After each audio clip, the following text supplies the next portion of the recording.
WFYI podcasts are made possible by Bloomington, Indiana, an American college town offering experiences like indulging in grub at Nick's English Hut, taking a stroll along Kirkwood Avenue, feeling the history and magic of Assembly Hall, and providing the chance to feel like a college kid again. Plan your trip at visitbloomington.com. I'm Kyle Long, host of Cultural Manifesto, just one of the local music programs you can enjoy on WFYI. These programs would not be possible without your financial support. And to say thank you, we want to send you to see Lyle Lovett when he comes to Indianapolis on July 28th. Choose a concert ticket as your gift when you donate at WFYI.org/give. And thanks for supporting WFYI. This is WFYI News Now. It's June 17th, and I'm Abriana Herron. On today's show, some of the data that positioned Indiana at 17th in the U.S. for education.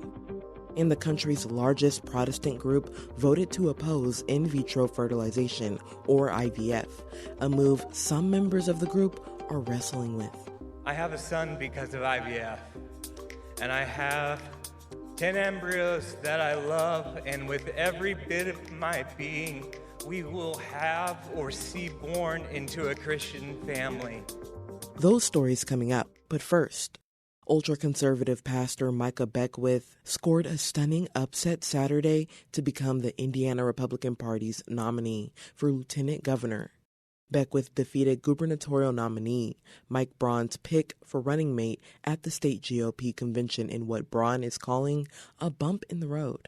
Braun likened having a running mate who wasn't his first choice to dealing with feisty employees or customers in his business. And he says it's clear that he's in charge.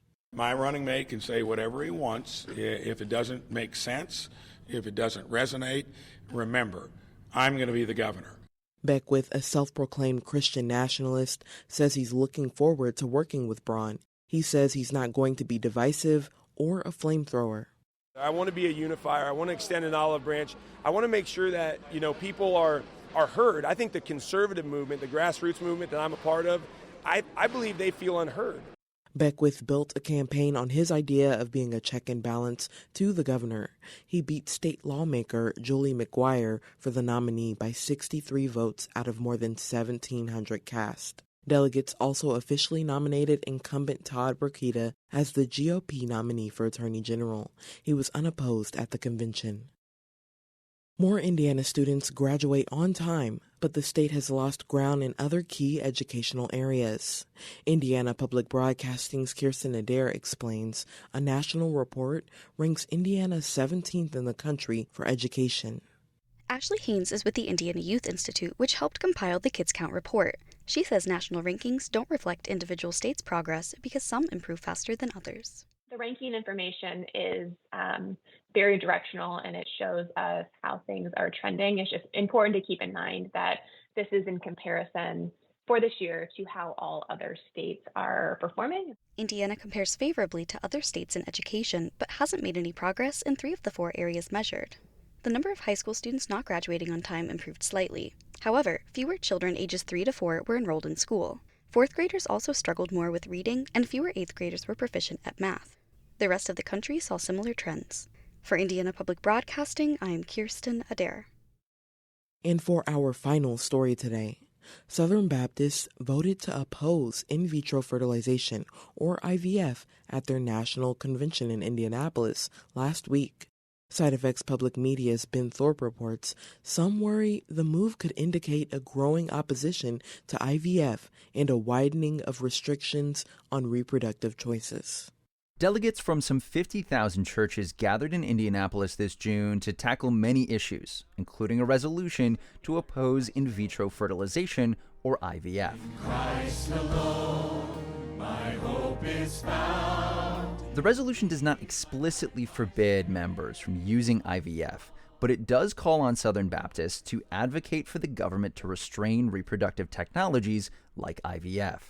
It's the first time the country's largest Protestant group has considered such a resolution. And I move that the convention adopt resolution number 6 Some within the SBC say they have long been waiting for a moment to address their concerns with IVF. And with the Alabama Supreme Court ruling that frozen embryos can be considered children earlier this year, some, like Andrew Walker, see an opening. He's an associate professor of Christian ethics and co-author of the Southern Baptist Convention's resolution. All I'm doing is bringing the full force and logical conclusion of my principles on unborn, preborn human beings and applying that to frozen human beings. During IVF, eggs and sperm are merged in a lab dish to form an embryo. The treatment often creates more embryos than can be used for pregnancy. Those extra embryos can be frozen, used for research, or destroyed. Walker says that's a problem for Southern Baptists, who see those embryos as people. I would never encourage or affirm or even deem ethical IVF for anybody because of my beliefs about human dignity. But not all members were on board with a stance against it. Zachary Sahadik of Ohio emotionally told members before the vote that he could not see IVF as inherently wicked. I have a son because of IVF. I have another son, 20 weeks old, in my wife's womb because of IVF. And I have 10 embryos that I love, and with every bit of my being, we will have or see born into a Christian family. Despite the emotional testimonies, most members were not swayed. The ayes have it, and the resolution is adopted. Some health experts had their eye on the Southern Baptist Convention. Paula Amato is the president of the American Society for Reproductive Medicine. She was raised Catholic and understands how important belief systems are for many of her patients. That patient says, I just want to fertilize a limited number of the eggs that we retrieve. I will certainly accommodate that patient. Amato says it's possible to work with patients to fertilize as few eggs as possible, but that could make an already expensive procedure even costlier. That's because not all eggs that are fertilized in the lab will ultimately be suitable to be placed back in the uterus in the hopes of becoming a fetus. This notion that we create a lot of embryos that never get used, first of all, it's not as many embryos as that might imply. And secondly, part of the reason we do it is to minimize the risks to the person undergoing the procedure. There are signs Southern Baptists may already be moving to take that resolution a step further. Recently, Senate Republicans blocked a bill to codify protections for IVF. The Southern Baptist Convention's Ethics Committee had urged lawmakers not to move forward with IVF protections as early as this May. That's exactly what worries Louise King, a reproductive bioethicist at Harvard's medical school.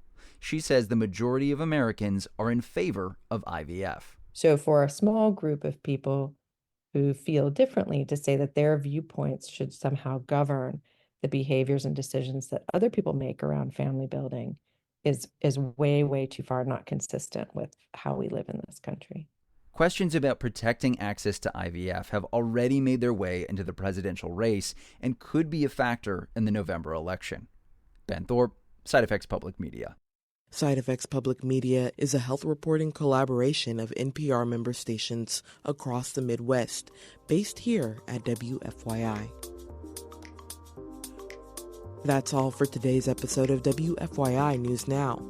Today's podcast was produced by Drew Daudelin and Zach Bundy, with support from the news team at WFYI and public media journalists across the state. Our news director is Sarah Neal-Estes. Kendall Antron produced our music, and I'm your host, Abriana Herron. If you like today's episode, remember to subscribe and share, and follow WFYI on Instagram, Facebook, and YouTube to check in on our newsroom throughout the day. Thanks for listening. We'll be back tomorrow. WFYI podcasts are made possible by Bloomington, Indiana, an American college town offering experiences like indulging in grub at Nick's English Hut, taking a stroll along Kirkwood Avenue, feeling the history and magic of Assembly Hall, and providing the chance to feel like a college kid again. Plan your trip at visitbloomington.com.